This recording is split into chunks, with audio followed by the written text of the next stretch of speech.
ជំរាបសួរប្រិយមិត្តទស្សនិកជននៅក្នុងពេលនេះខ្ញុំបាទសូមលើកយកឯកសារស្រាវជ្រាវសុខភាពមួយមកជម្រាបជូនដែលមានចំណងជើងថាតើការទទួលទានទឹកបន្លែផ្លែឈើគៀបពិតជាបង្កហានិភ័យនៃជំងឺទឹកនោមផ្អែមមែនទេមួយរយៈចុងក្រោយនេះនិន្នាការនៃការទទួលទានទឹកផ្លែឈើគៀប cold pressed juice កំពុងតែរីករាលដាលយ៉ាងខ្លាំងនៅក្នុងចំណោមអ្នកស្រឡាញ់សុខភាពនិងសម្រកទម្ងន់ដោយសារគេជឿថាវាជាប្រភពវីតាមីនដ៏សុទ្ធល្អប៉ុន្តែករណីទូការចែកចាយលើបណ្ដាញសង្គមអំពីស្ត្រីម្នាក់ដែលឡើងជាតិស្ករនៅក្នុងឈាមរហូតដល់ទៅ300មីលីក្រាមក្នុង1ដេស៊ីលីត្រដោយទទួលទានទឹកគៀបនេះរយៈពេល3ខែបានក្លាយជាប្រធានបទដែលគួរឲ្យព្រួយបារម្ភនិងត្រូវស្វែងយល់ឲ្យបានច្បាស់លាស់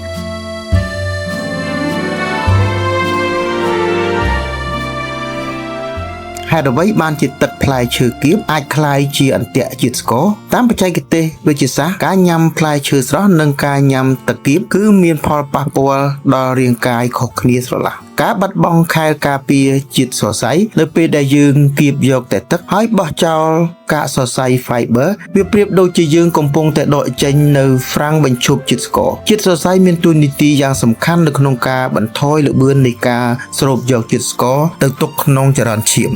ការស្រូបយកកម្រិតជាតិស្ករលឿន flash absorption នៅពេលគ្មានជាតិសរសៃរាងកាយនឹងស្រូបយកជាតិស្ករ fructose ពីផ្លែឈើបានយ៉ាងលឿនបំផុតដំណើរការនេះមិនខុសគ្នាពីការញ៉ាំទឹកស្ករឬក៏ភេសជ្ជៈផ្អែមនោះទេដែលបណ្ដាលឲ្យជាតិស្ករនៅក្នុងឈាមលោតឡើងខ្ពស់ភ្លាមៗ blood sugar spike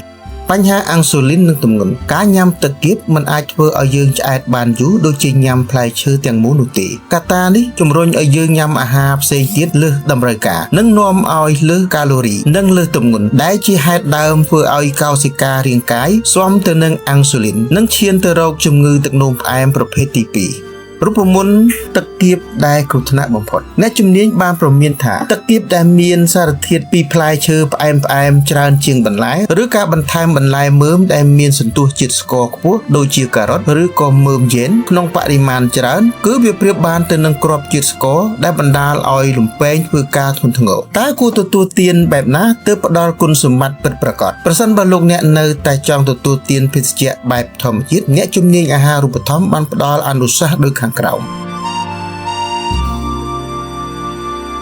ទី1ជ្រើសរើសការក្រឡុកជាជាងការគៀបការប្រើម៉ាស៊ីនក្រឡុកដែលរក្សាទុកទាំងសាច់និងការបន្លែផ្លែឈើគឺផ្ដល់នូវសុខភាពល្អជាងព្រោះអ្នកនៅតែទទួលទានជាតិសរសៃពេញលេញទី2រូបមន្ត80-20គួរប្រើបន្លែបៃតងឲ្យបាន 80% ដូចជាស្ពៃ